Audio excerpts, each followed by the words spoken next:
I want to ask very quickly, and this is to you, Director Abbey. I mentioned it to the Secretary last week a couple different times. This relates to the legacy well situation in Alaska.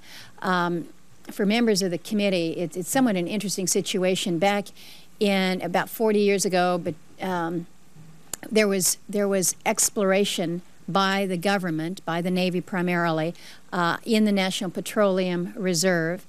They drilled some 137 different wells, looking around, and then moved on. The problem that we face is they moved on without properly abandoning and caring for those wells. Now, decades afterwards, we're having some of the casings collapse. We've got erosion issues coming in. And it's not only unsightly, but it's an environmental scar. And it's something that has been difficult for Alaskans to accept because, on the one hand, the standards for the environmental standards are exceptionally high, and I think appropriately so. We want to make sure that we're taking care of the land there. But on the federal government side, they can come in, they can explore, they can leave, and their environmental responsibility is not attended to. If you were on the private side, you would be fined.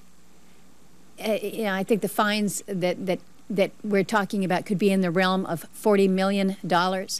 The revenues that have been received from the National Petroleum Reserve Alaska are certainly sufficient to help clean this up, but we're on track for cleaning up these at about the rate of 1 per year.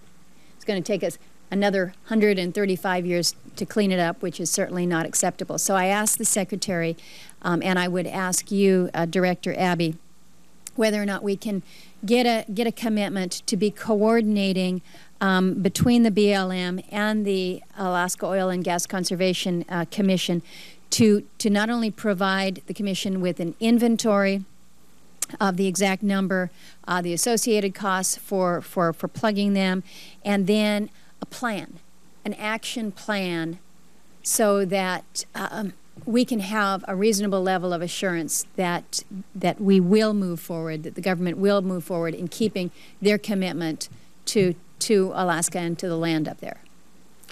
Well, my response would be similar to what the Secretary shared with you. We are committed to working with the state of Alaska to identify where the highest priority needs are for cleanup.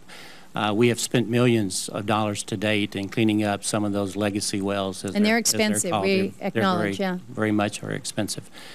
This year we do have sufficient funds to clean up an additional 3. But as you suggest, and I will admit that's a pretty slow progress toward dealing with the challenge that we face. Well, we need to be working on this together, so I appreciate that. Thank you, Mr. Chairman.